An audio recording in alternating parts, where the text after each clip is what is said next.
Alright guys, apologies about that. I'm very sorry.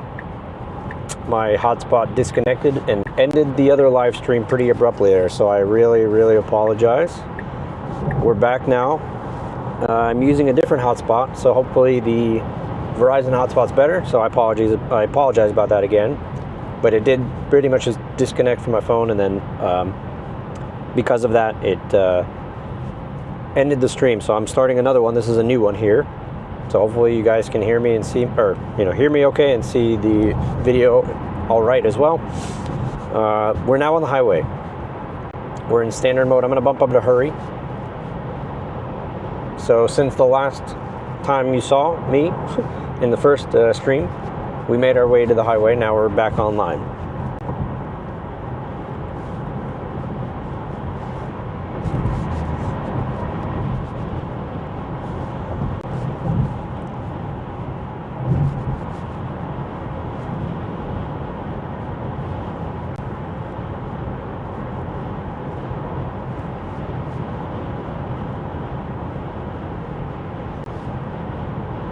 So welcome back if you're back.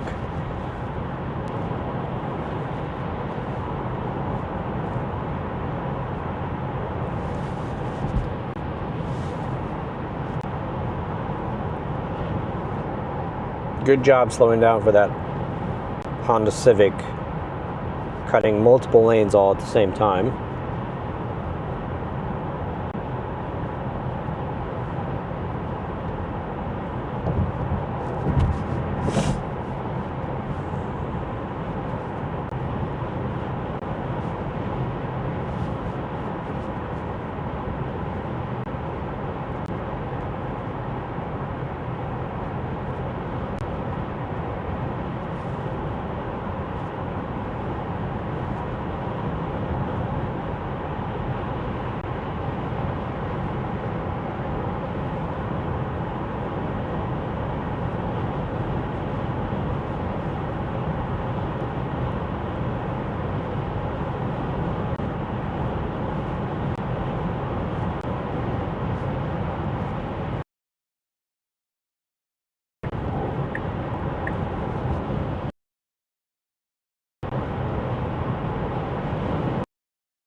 Hey, Arbronka. How are you? Thanks for stopping into the live stream here. Apologies for some of the connection issues, but thanks for stopping in.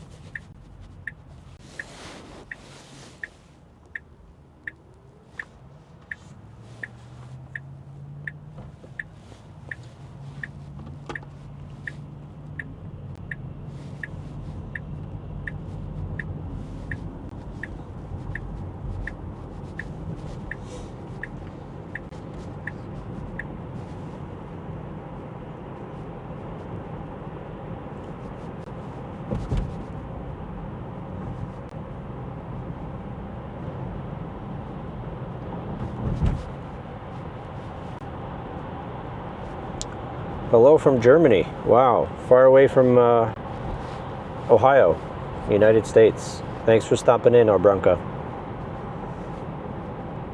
All right, slowing down because this truck is being a little indecisive with a Christmas tree in the back. And so I think it was trying to merge over into this lane. And FSD was a little hesitant there, but ultimately made the right move.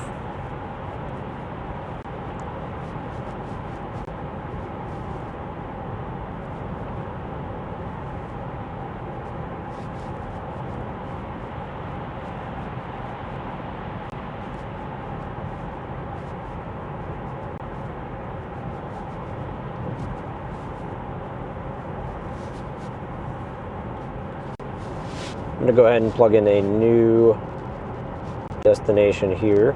Let's do like Worthington, for example.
I think there's actually a Dunkin' Donuts right up ahead. Let's see if I can catch this in time.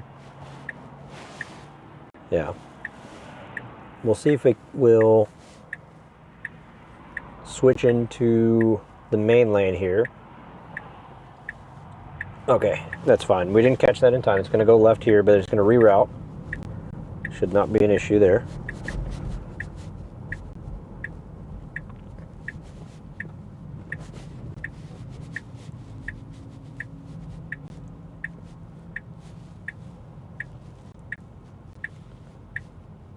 All right.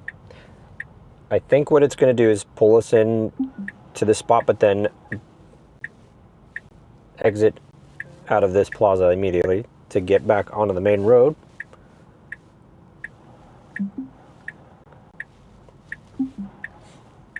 Yeah, so it's just, I believe what it's trying to do is just get into this spot so that it could drive off. Let's see what happens here.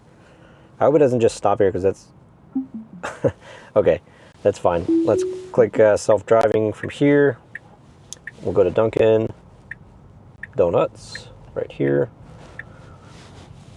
So it's pretty much in that plaza, but I don't think there's a way to get there without getting onto the street first. So it's going to have to basically get out of this parking lot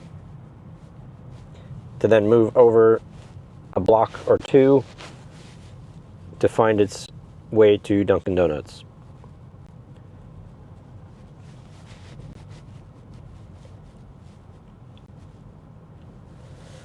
Being very cautious here for some reason. Very slow and cautious.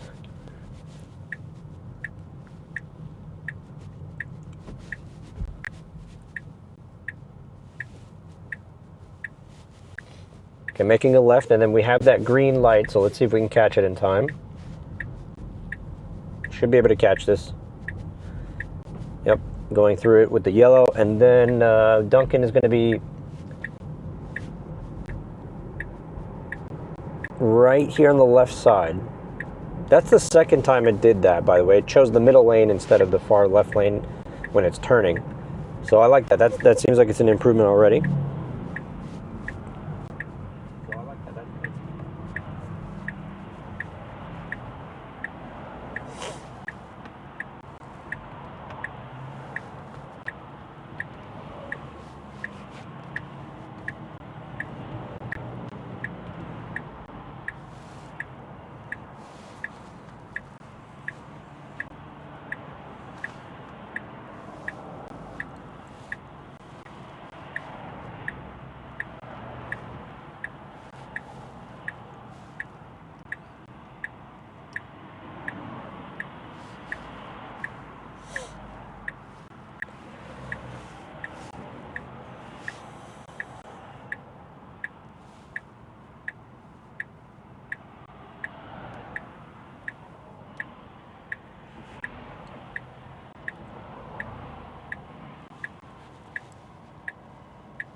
Okay, we got the green light. I'm going for it, and then we'll make a somewhat of an immediate right here, right up ahead. Let me make sure I have parking lot selected.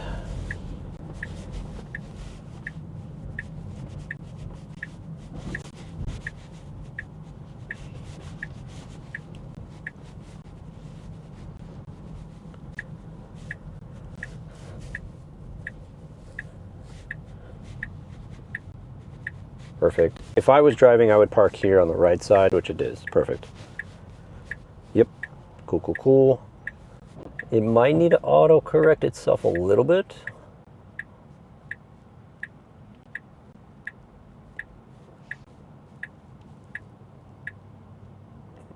Yeah, it's not perfect, so it's trying to... Yeah, okay, good, good. That's exactly what I would have done too. Give it a little bit of clearance, repark. Now it's basically pretty center, so that is really good. Awesome. Oh, I unbuckled a little bit too soon. I'm gonna go inside to Dunkin' and grab a quick coffee, so be right back.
All right, guys, we're back. Appreciate you bearing with me for a moment there while I get warm coffee because it is freezing outside. So let's get back into the swing of things here. I'm going to pull out the cable so I can charge up my phone. Okay.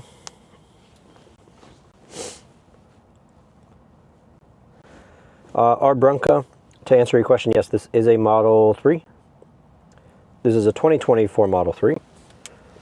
All right, let's go to, where should we head? Let's go to Lum Creek State Park. It's a fun drive. We'll go to the Lum Creek State Park.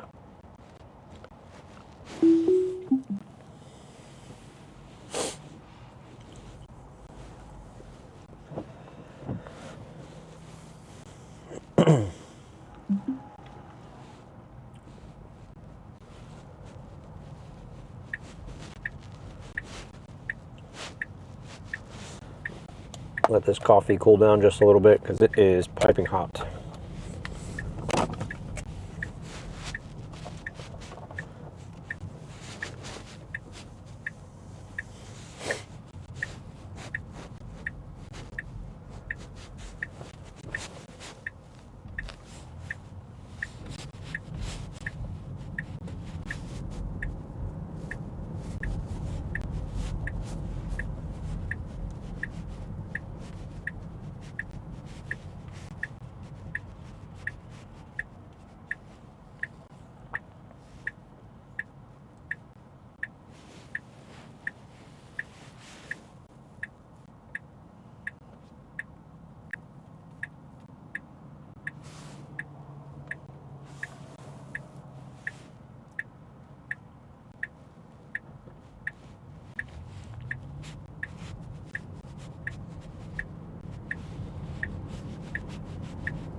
So that's what I mean right there.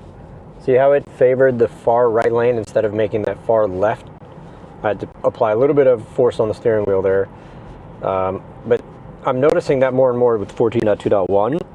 It's really favoring picking the far lane in accordance to where it needs to turn next. Because we had to turn right here, it assumed the far right lane.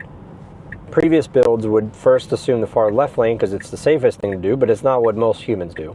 So now it's just favoring the lane it needs to be in preparation for the next turn. So that's great. That's really, really a huge improvement. I've been waiting for a long time to have that functionality with FSD. Great to see that it's maybe here. I mean, unless it was a coincidence, but it's honestly, it's happened now 2 or 3 times in this drive alone. So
This Honda SUV is pulling out without stopping, and FSD had to accommodate for that bad decision on that driver by slowing down and being a little bit more cautious.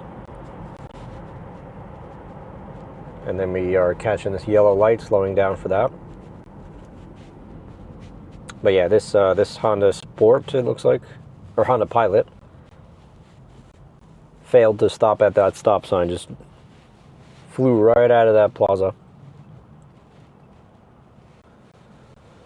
So the vehicle behind me has a bunch of snow on top of it, and I don't know where they're coming from, but here in like a 50-mile radius, I don't see any snow. In fact, let's see if we can pull up the weather, live weather here. I mean, yeah, there's really no weather bands for the most part at all for the state of Ohio, as you can see. Pretty clear. That reminds me, let me turn off auto mode. That way I can make it a lot brighter for you guys. That's probably better. Let me see.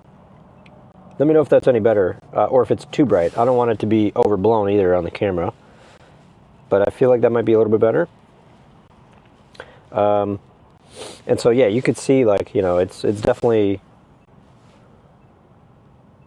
the weather is pretty calm for the whole state of Ohio right now.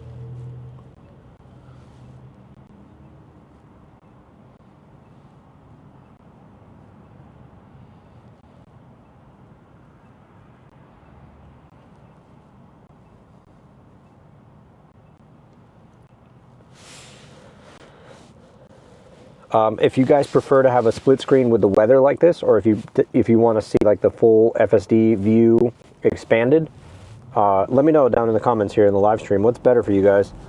I'm happy to do either way. I know some of you guys like to see the weather radar, live weather radar split with FSD. Others like to see the full view like this. So let me know what you guys think. I'm happy to do either one.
$1D Andy1 says full view is the best. All right, sounds good.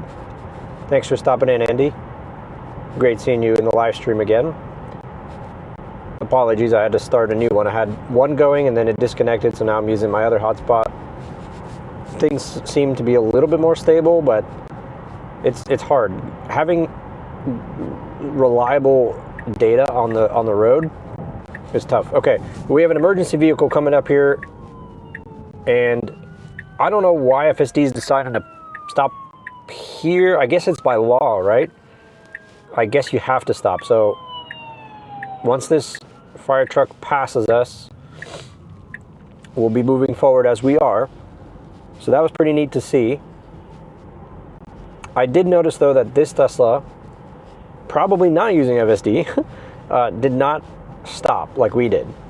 And so, like, if there's an emergency vehicle coming on the opposing side of traffic, are you obligated to stop just like FSD did? I think so. I just don't know. I can't remember if that's by law or maybe if it varies state by state. In any case, it doesn't matter. FSD decided to pause, even though the fire truck was in the opposing lane, pull over to the side of the road, stop, put its blinker on, and then once it passed by, it went on its way. So that was cool to see. Regardless, that was a great decision and relatively safe. Although, again, cars around me didn't do that. They just continued going down the road, which I think I would do as well if I'm on the opposite side, but not sure the legality around that.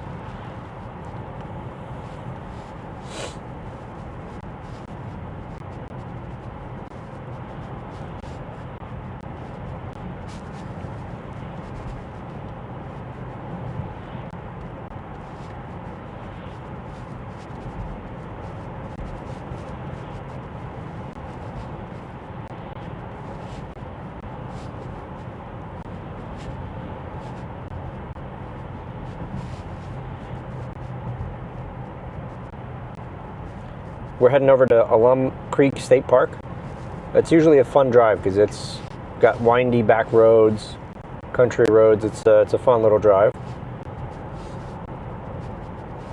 And then I got my decaf Dunkin' Donuts coffee here because it is absolutely freezing outside.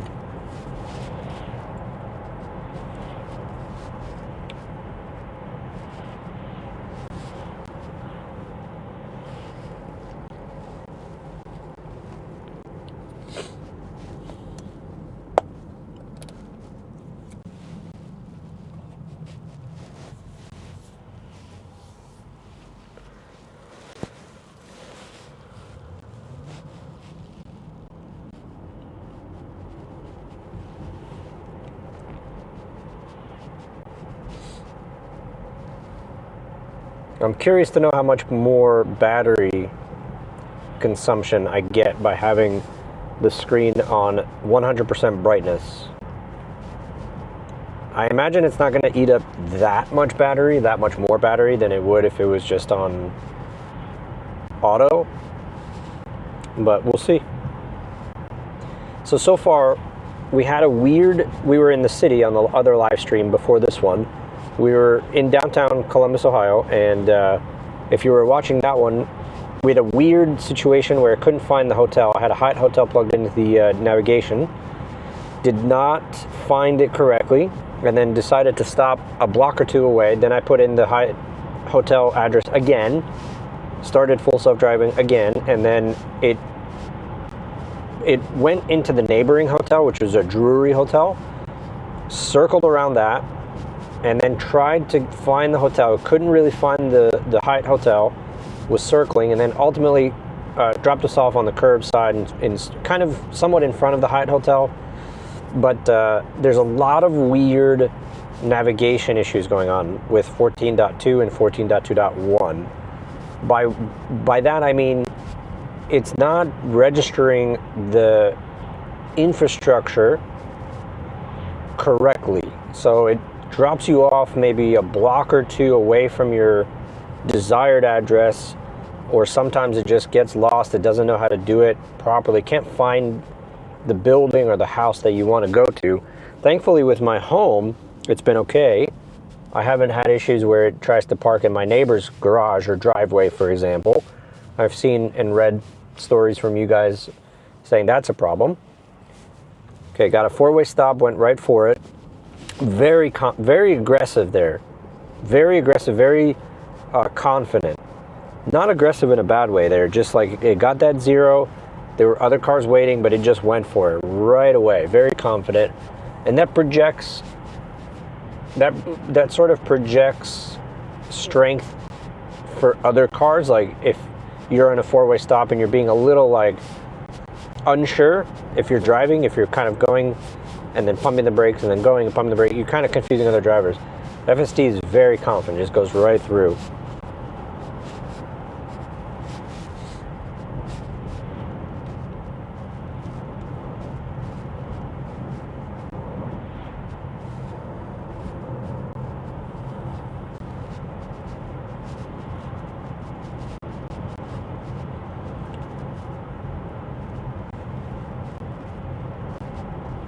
So you can see we'll have some windy back roads here. Alum Creek State Park is going to be a little less than a mile away on our right.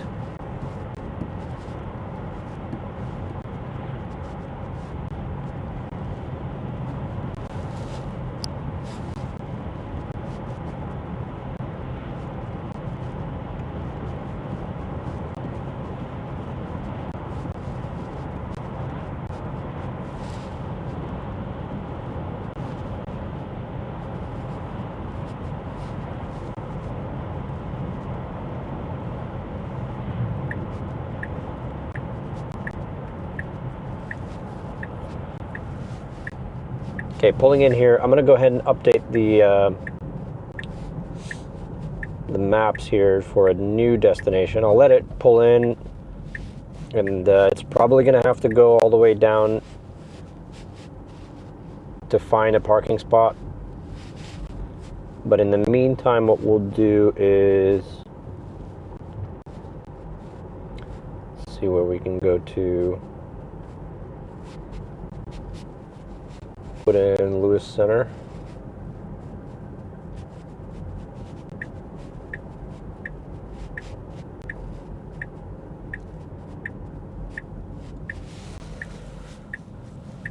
Okay.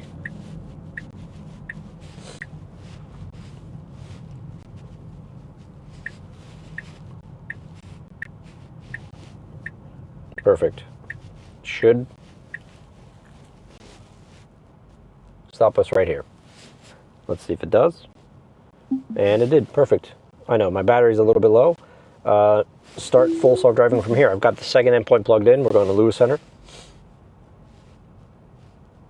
Interesting message that popped up right here. I haven't seen that before. It said, please be attentive, keep your eyes on the road, something like that. I don't know if that was previously there, or if that's something new with 14.2.1 or maybe 14 in general.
Got that 0 mile per hour stop.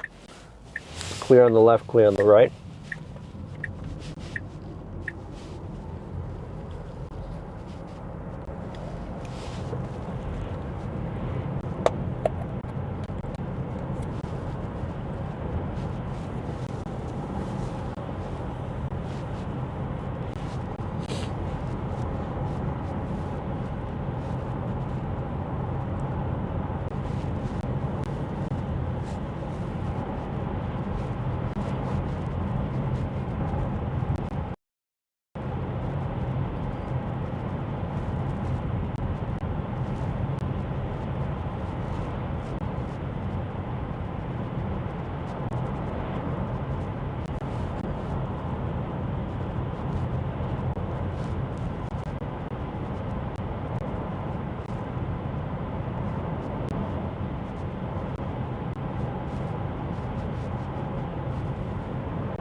We're in hurry mode, going 57 and a 55.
I'm going to add in another destination.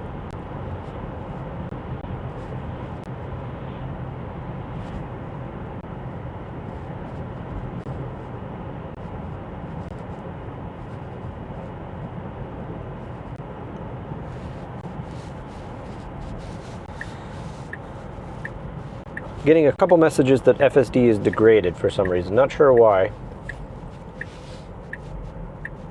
There's no rain, no snow. I mean, it's pretty overcast, but that's about it.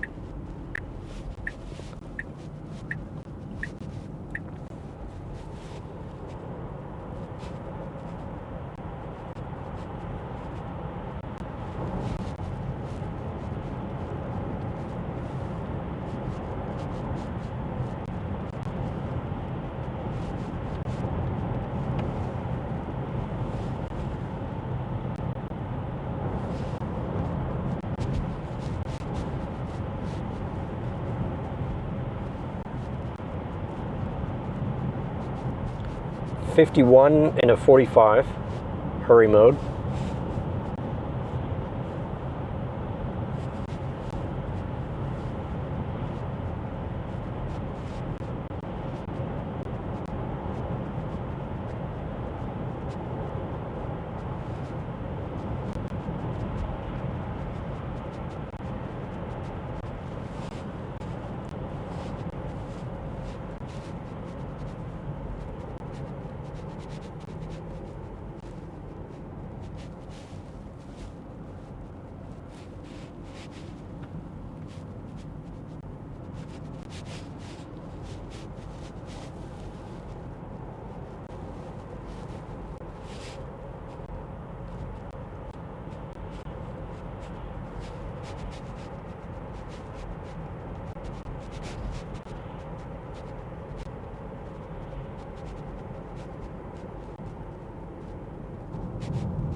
Okay, so I'm going to go ahead and edit this trip.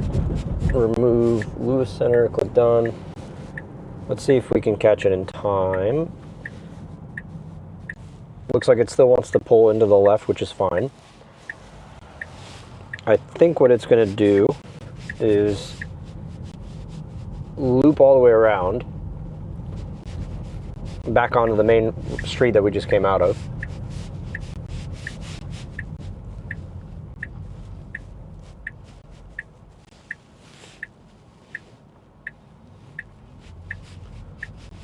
Yep, so it's just going to loop around. I don't know if you can't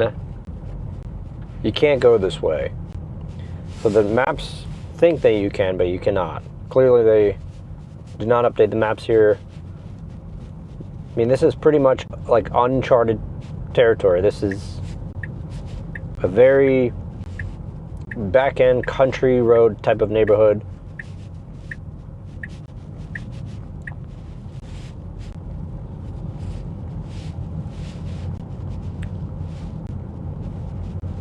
It just now it's trying to find its way back onto the main street. I think it's going to find it here on the right side. Okay, we're going to have to negotiate with this car because it's a very tight street, very narrow street. Really only accommodates maybe one vehicle at a time. A lot of RVs here in this neighborhood.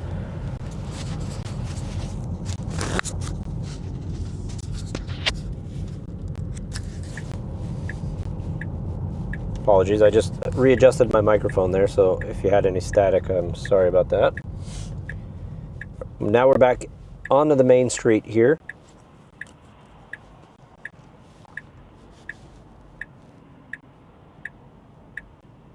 We have one vehicle on our left. We should be clear to go now. We got the robo-taxi wipe.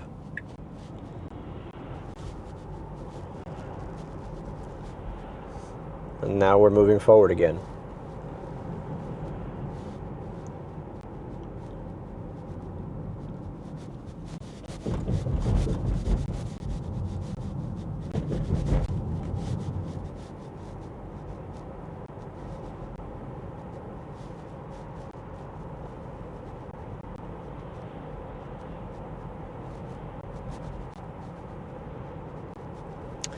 Let's search for a White Castle.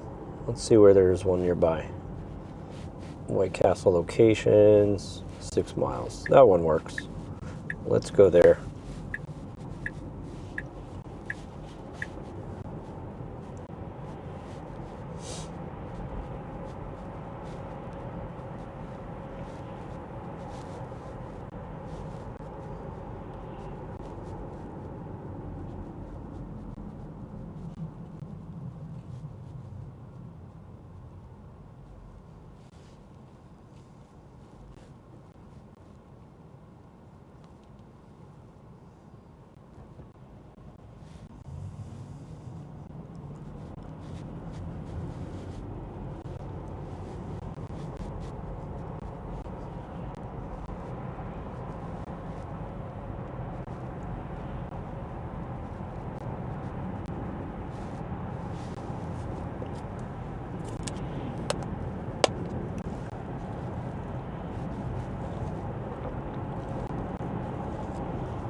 All right, I think I want to do a screen test here.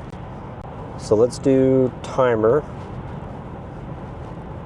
And I'm going to go ahead and do stopwatch, reset. All right, and then I'm just going to look. I'm staring directly at the screen here. It's already telling me to pay attention to the road. That was fast. That was very fast. Still looking at the screen. Still looking at the screen. I'm just waiting for the ding there. So I'm still looking at the screen. I see the message now. It says, please pay attention to the road. I want to hear that ding though. It should be coming up here in just a second. Bam. 28 seconds. Relatively the same.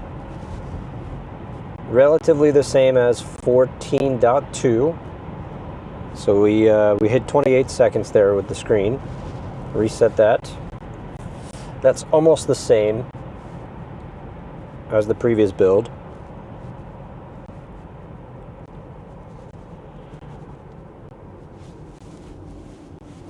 Minimize that. Four-way stop. We should be clear. Very good.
This is a good opportunity to do a a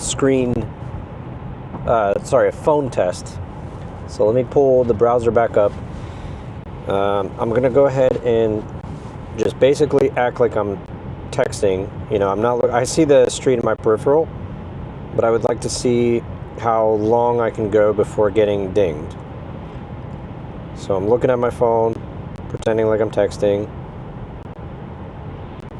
I'm just waiting for that ding in the cabin. Right there, stop. 22 seconds. About the same as well as it compares to 14.2. So personally, I'm not seeing a huge difference between the phone test and the screen test as far as nag go. Got about 22, 23 seconds with the phone. And I got about 27, 28 seconds with the screen. Roughly about the same. I'm not seeing improvements there. Again, 22 to 25 seconds, somewhere in that window with a phone. I think that's pretty good. Like, if you need to fire off a text message, or if you need to check something on your phone, 20 to 25 seconds seems like a good bit of time to let you do what you need to do on your phone.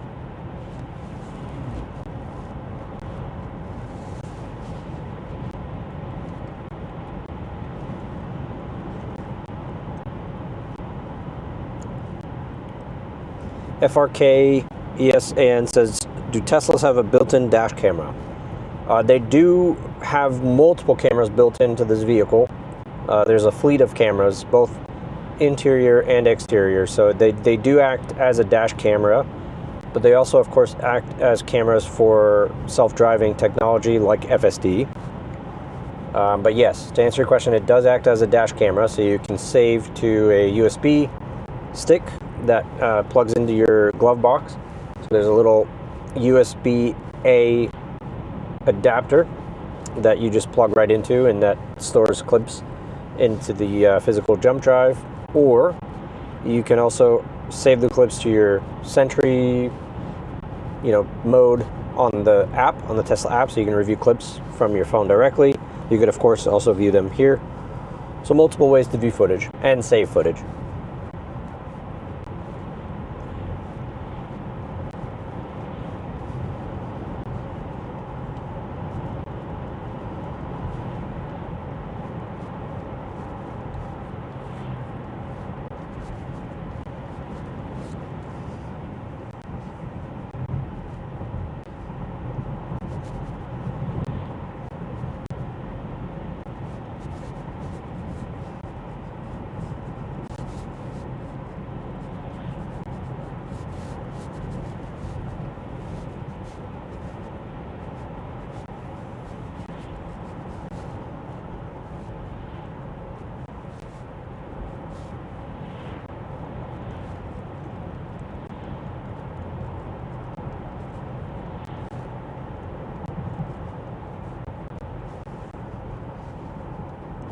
Will the cameras turn on if someone tries to break into it when the car is off? Yes, absolutely. You can enable that. You can customize that. There's something called Sentry mode, and Sentry mode is the built-in security system that Tesla offers its customers, and so it basically will store clips upon motion, or upon the glass breaking, or if the car door opens when it's locked, or if somebody tries to pull the door handle, stuff like that. It will save to your app, or to your jump drive, or to your phone. Multiple ways to review footage. So it has a relatively good security setup, but the only thing that it doesn't do well is notify you of somebody like walking around your car in real time, or trying to yank the door handle in real time. It'll store the clips and it'll store the data, but you won't get notified on your phone signifying that something's wrong, if that makes sense. Okay, pulling into this White Castle here.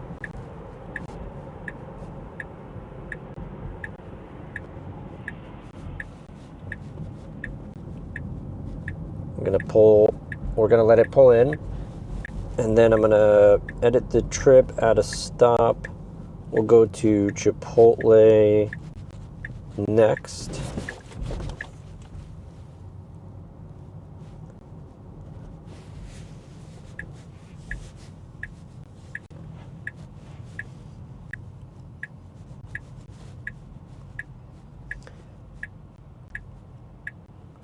I would park anywhere here, which is exactly what it's doing.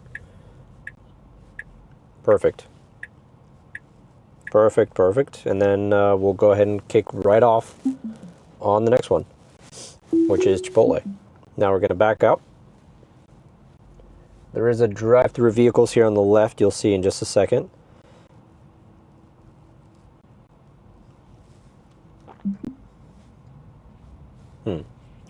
Not sure what it's doing. So, why does it do this? Like, so this is the second or third time this has happened. I have a destination plugged in, which was Chipotle, and unless it didn't register that it's at White Castle yet. Let me see. Let me edit. So it still thinks we're en route to White Castle, but we're already here. So what it should have done is just X that out, but I don't know why it didn't do that. That's fine. Let's do this. There's actually a supercharger right here by this Chipotle. And what I'll do, since I'm low on batteries, I'm gonna plug in this right here. So let's do chargers, and then let's click on this guy. And let's navigate to the supercharger.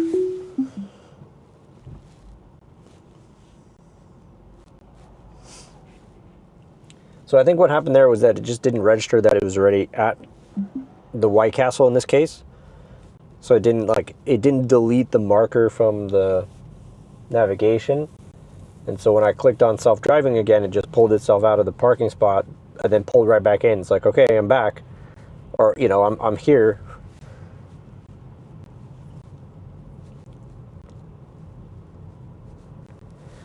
Alrighty, moving on now.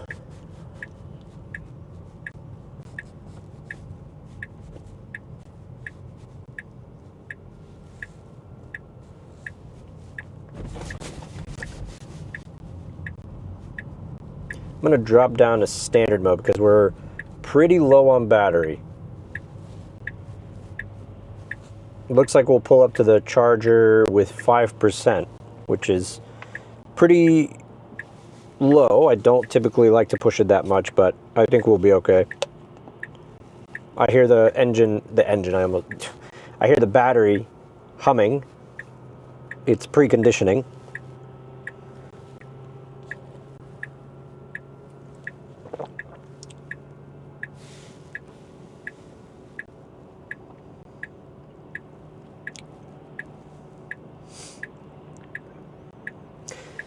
If you guys have any other questions about FSD or Tesla or my experience with an electric vehicle, drop them in the live stream and let me know where you guys are streaming in from as well. If you're from the United States, which part of the United States you're streaming from. I think we had one viewer from Germany earlier. So yeah, let me know where you're streaming from. Drop a comment down below.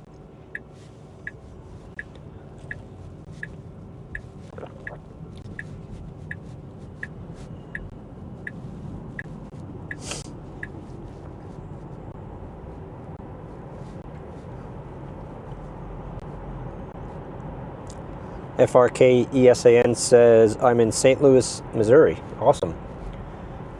That is super cool. We got a Cybertruck right here on our left side.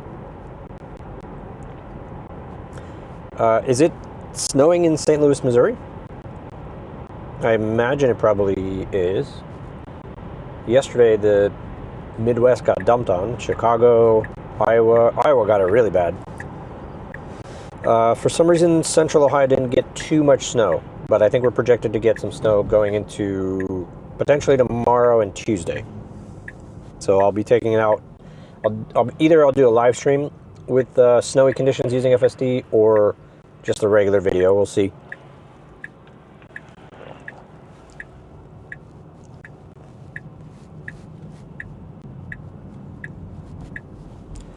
Let's see. FRK, it's already melted quite a bit. Okay, nice. That's good to know.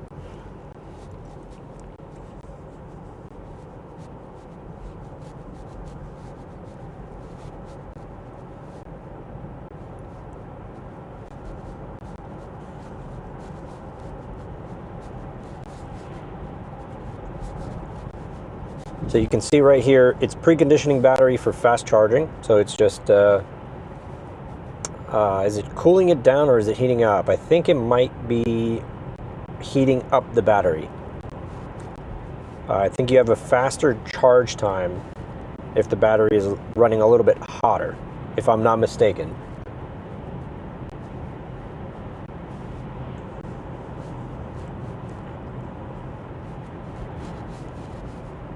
We could ask Grok exactly what preconditioning the battery does. So let me do that real quick. What does preconditioning a battery for Teslas do before getting to a supercharger? It warms or cools the battery to its ideal temperature range, so charging happens faster and more efficiently at the supercharger. Warmer batteries in cold weather, cooler in hot, keeps things optimal. Okay, so I guess it depends on the temperature outside. So since it's extremely cold, it's heating up the battery to an optimal temperature, and if it's very hot outside, it's going to cool that battery pack down to the optimal temperature. So it sounds to me like there's an optimal temperature that the battery should be before supercharging for the fastest possible speed to charge. So I don't know, we'll see if that's the case. I'll do a little bit more research when I'm not driving. But can you manually trigger the precondition? So the only way I can, Dill Pickle says, can you manually trigger the precondition? Typically what I do is I can only trigger it if I add a supercharger to the map. So the navigation is smart enough to know that because I'm going to a supercharger, it knows that it should be preconditioning the battery automatically. And that's the only way that I personally know how to precondition. I don't know if you can just on the fly do it. The only way I've been able to do it is if you just add a supercharger to your map as the next stop. And so it knows that you're going to charge, so it enters that precondition phase, if that makes sense.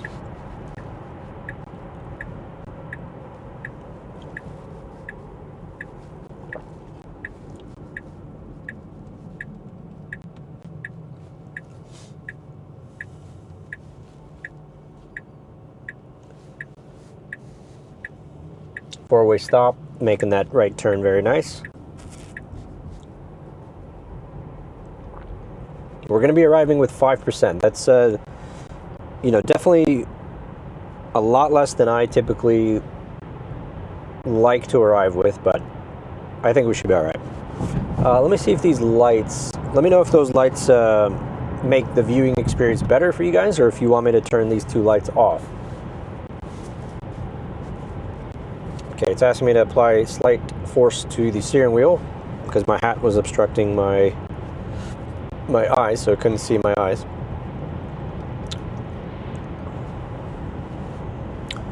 Dill Pickle says, did current FSD subscribers get the free month offer Tesla just put out? Yeah, good question. If anybody in the live stream is utilizing the free 30-day trial that Tesla pushed to basically all hardware 4 cars. I don't know if hardware 3 was included.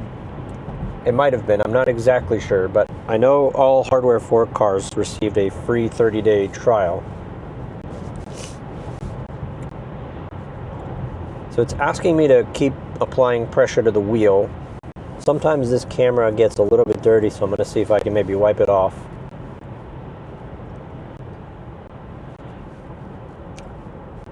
And for anybody that doesn't know, there's a camera right here above the rear view mirror, and that monitors your eyes. So it's still asking me to apply torque to the wheel. That means attention monitoring is disabled for whatever reason. I don't have a hat on now, I took it off. For some reason it's still degraded. Not sure why.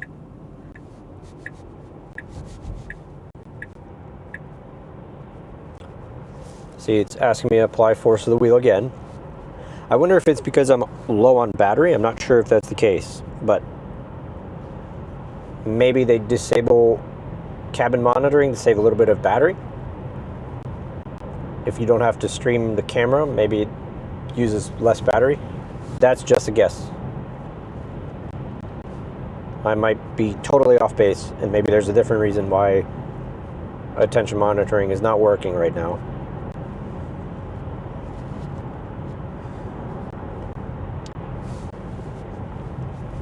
Dill Pickle says, I was surprised only about 12% of Tesla owners license FSD. Yeah, me too, honestly. There's definitely not a lot of people that use FSD that have Teslas. And I think it's important to get more people in the seat and exposed to FSD.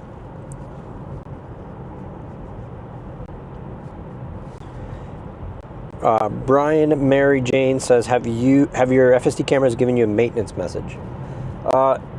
So I've gotten a message saying that sometimes I get the message saying that the camera is obstructed. Please wipe off any debris or whatever.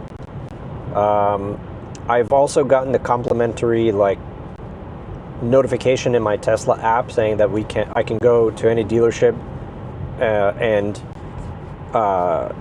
get the camera cleaned up professionally in a service center. So I'll have to do that. Now what I just realized is I had a cup of coffee in my hand, and so I think maybe that's why. So let me put my hands now forward with no devices, no coffee cups in my hand. Bam. And it just turned on. So that's exactly what it was. Because I had that coffee cup in my hand, attention monitoring was disabled. As soon as I put that coffee cup down and my hands are free, hands-free mode is now on. So there you go. Sometimes I forget. I'll just be holding a coffee cup and then realize that attention monitoring is not working.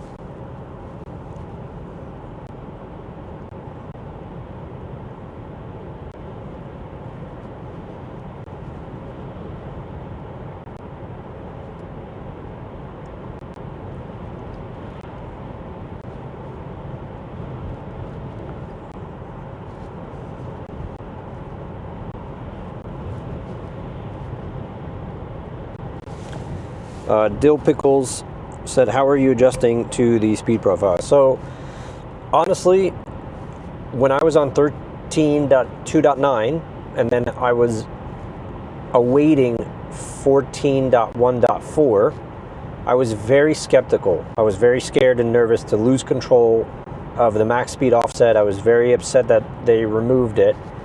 But then I got 14.1.4 and I was on that build for a while. Now I'm on 14, then I got 14.2, and now I'm on 14.2.1. But what I'll say is, I'm not missing max speed control at all. In fact, I actually prefer the way they've set up the max, or the speed control, coupled with the speed profiles. I prefer that, instead of having to control my max speed. I think I'm the minority though, because I see a lot of comments from you guys saying, you missed the max speed offset. It's important to have that. It doesn't do a great job at registering speed limits. You know, I see a lot of comments saying that. And so I can see both sides of the argument, but I think it's very subjective to your area. If in your area, speed signs and traffic, if all of the dynamic parts play well together, you'll probably see a better experience with speed. In my area, it works perfect, but in other areas it might not. So, you know, it's very subjective in that case. And so, you know, for me, I think it's great. I'm curious to know what you think though, Dill Pickles. Let me know what you think about the, you know, the speed profile experience for you. You were very skeptical when you first tried it. Glad you were adjusting to it. Yeah, 100%. I was very skeptical. But it's near perfect for me.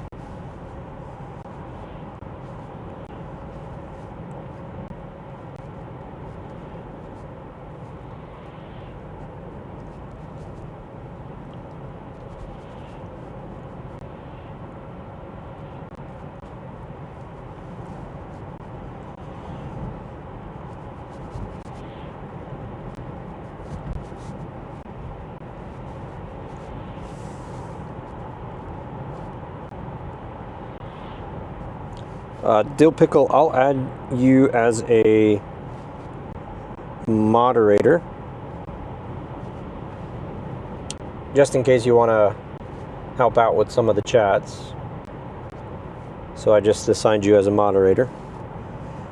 Brian Mary says, do FSD profiles get adjusted automatically, or do you have to change them as you desire? So you can change them on the fly, Brian. And I'll show you here. If you click on this menu here, this is something new with 14. You have a couple different profiles: hurry, standard, chill, and sloth. And then you have Mad Max. So depending on how fast or slow you want to go, those speeding profiles are coupled to speed. So of course with sloth, you'll go the slowest, chill, standard, hurry, and then Mad Max works your way up. And so based on how you want to proceed during that drive or that area, you have control in choosing that. You also have control to pick how you want the car to park at your destination. So you have chargers, you have parking lot, street, driveway, garage, curbside, things like that. And it's been working very well, mostly. I've seen weird navigation issues with 14.2 and 14.2.1. So sometimes that prevents FSD from parking in the right area. But I don't think that's a software issue. I think that's more of a navigation issue, if that makes sense.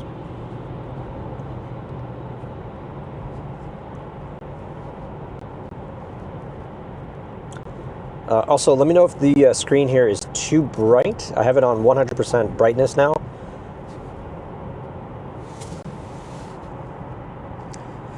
Dill Pickle says, have you found V14 getting better at handling pedestrians? Yes. With 14.1.4, it was very hesitant for me.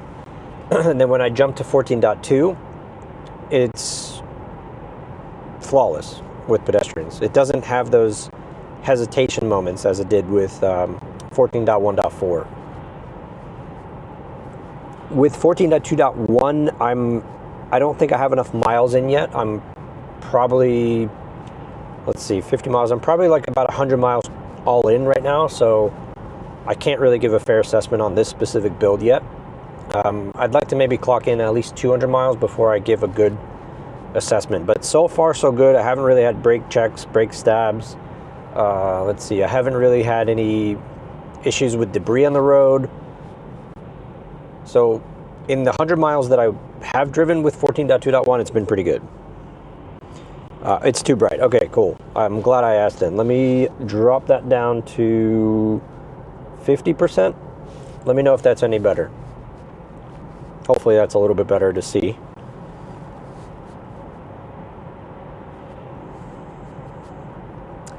Dill Pickle says, what is your percentage using FSD? So I will say that my percentage numbers are a little bit skewed. The reason for that is because I had family in town for the holidays, and I was allowing them to drive my car and then experience FSD. So they were kind of using my car a lot. And so because of that, the FSD stats are kind of skewed right now. So I'm at 91%. If it wasn't for my family in town, if it wasn't for me borrowing my car out, that number would be a lot higher, because I'm using FSD 99% of the time personally. But, you know, my family didn't really have experience with Tesla or FSD, so they were kind of using it on and off. So, yeah. PRZ, much better. Okay, cool. Awesome. Thank you for confirming that.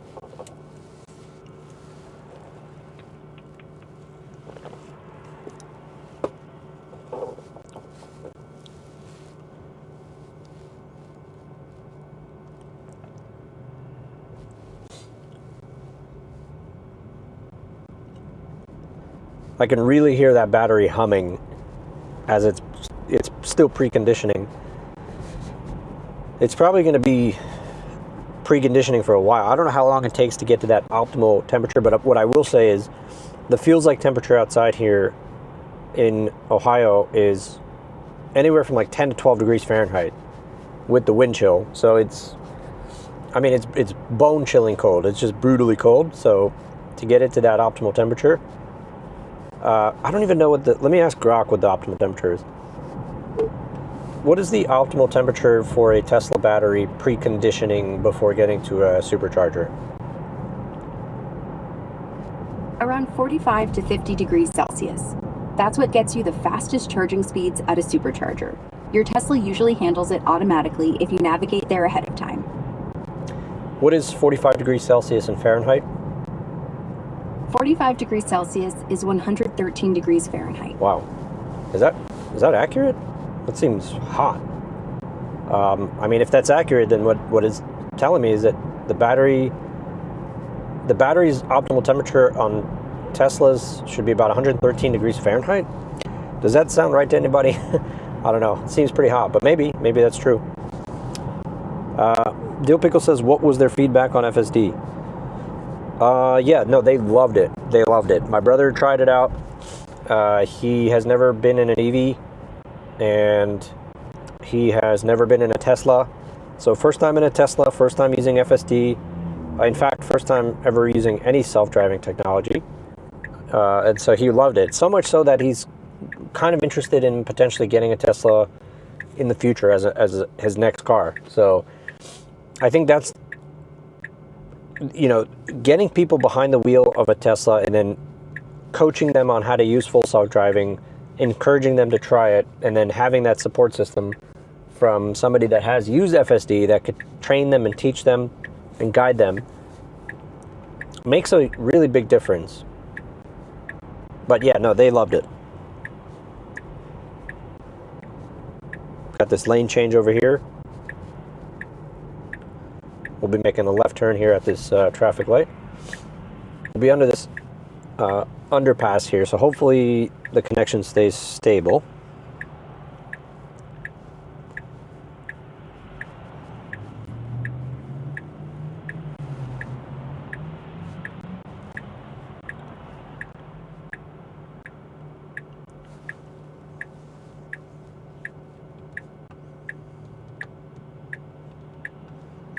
Now it's telling me we're going to arrive at the supercharger with 4%. So pretty tight. Talk about some range anxiety there. I try not to push it that hard ever, but I think we'll be all right for this one.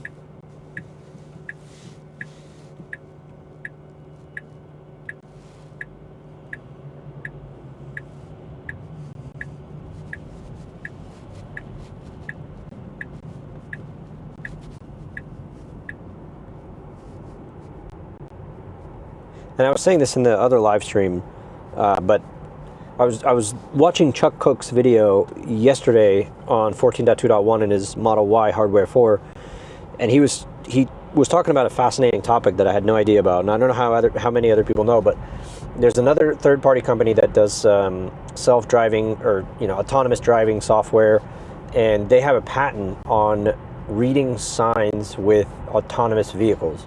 In other words, they hold control over reading things like no turn on red or handicap, stuff like that. And I thought that was fascinating. And he had mentioned that is why Tesla is not able to achieve the no turn on red logic. I had absolutely no idea. I thought it was a technological software challenge. It turns out it's not. I'm going to look into this myself a little bit more, so I haven't actually looked it up. But from what Chuck Cook in his video was talking about is that it's a patent issue, and they have to work around that patent issue, which I thought was wild. I did not know that was the case. I thought it was a software programmatic coding issue, but it turns out it's not. Dill Pickle, what battery type is in your car? That's a good question. I don't know. Let me ask Grok. What battery type is in a Hardware 4 2024 Model 3? It depends on the trim. The base rear-wheel drive Model 3 has a lithium iron phosphate battery, LFP for short. The long-range and performance versions use nickel manganese cobalt, NMC. You can check yours in the car under software info. Okay, it said I can check under software info. I don't remember seeing that. Yeah, I don't see it there. But something iron phosphate.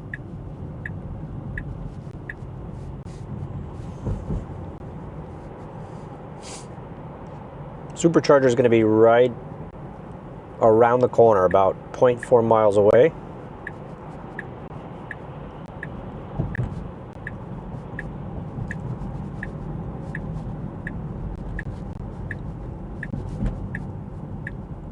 It's still preconditioning, by the way. It's been about like 20-25 minutes until we got here, and it's still preconditioning. So it's still not at the optimal temperature. But again, if it's 113 degrees Fahrenheit and you're battling temperatures like 10 degrees Fahrenheit outside like it is right now, that's quite a challenge. And I imagine it's probably eating up battery to even just precondition the battery, if that makes sense. So, but yeah, we'll arrive at 4%. So, Dill Pickle says LFP seems to be what Tesla is working towards in all their cars. Yeah, that's kind of what I noticed as well.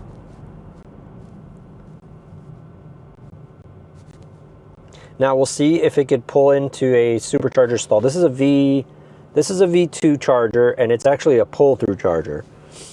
I don't know how many of you guys have pull-through chargers in your areas. Most of the superchargers in my area are stall-based, so just like a normal parking lot that you pull into. This one, though, that we're going to right now, which is literally right on the corner right here, we'll be there in just a minute, is a pull-through. So let's see how this works. Pretty steep up ramp into this plaza. The supercharger is right there, so it's not going the right way.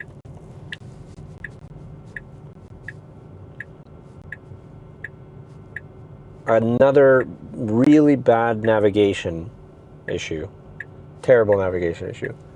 Unless it's going to solve its own problem here. I don't know. We'll see.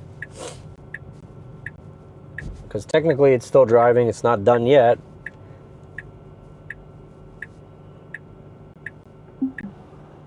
Okay, now it's going in reverse. We have 3% state of charge. This is...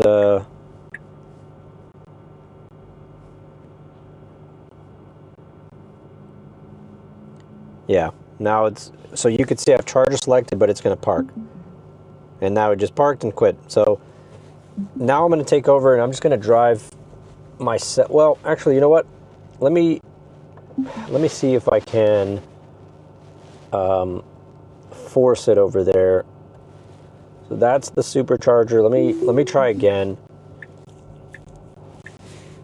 I have charger selected, so really it should pull right. It should pull straight through. Yeah, I don't know what it's doing. Yeah.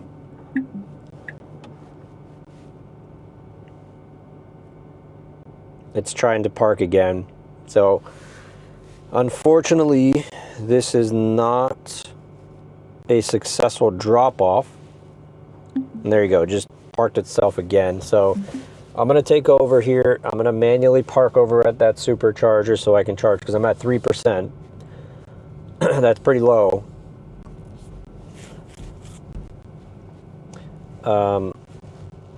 Let me see if I can at least force it from here. Because it has no reason not to park in a supercharger. So let me at least see if I can get it from this point on. But I mean, you saw I had to intervene. I had to manually engage. Yeah, so that's a handicap, and so yeah, man, this is pretty bad. This is pretty bad. Yeah, Dill Pickle. It's a very heavily used station for sure. Yeah, and see, now it's going back this way. It's going back to where we initially had to disengage. So, all right, I'm just gonna manually take over. We've got a Cybertruck pulling in. Let me see if I can find an open stall. Yeah, I can. So I'm just gonna pull into this one here. But unfortunately, it's not pulling us in at all. It's actually going that way for some reason. Bad navigation, I think, is what I'm going to chalk it up to. That's kind of been the theme with 14.2.1. All right, so I'm gonna press and hold here. All right, let me see. I recognize this plaza from one of the DoorDash videos. Yes, you are correct, FRK. What are those two blinking lights above the rearview mirror? Those are infrared, I think. Yeah, PR just mentioned that those are infrared diodes to light up the driver in darker conditions. Yep. So anyways, guys, I think I'm going to go ahead and call the live stream here. It was great hanging out with you on a Sunday evening to do a live stream. Apologies about the kind of the unstable connection in my previous one. But ultimately, you know, we got here. A lot of navigation issues, a lot of weird map issues. No critical disengagements, but just weird map data. Really weird map data. So anyways, guys, I appreciate you tuning in to the live stream. Hope you enjoyed it. If you haven't subscribed and you enjoy this type of content, definitely consider hitting the subscribe button. It helps me out a lot. I appreciate you guys tuning in. Hope you have a great rest of the Sunday, great week. I'll catch you guys in the next one. Bye-bye.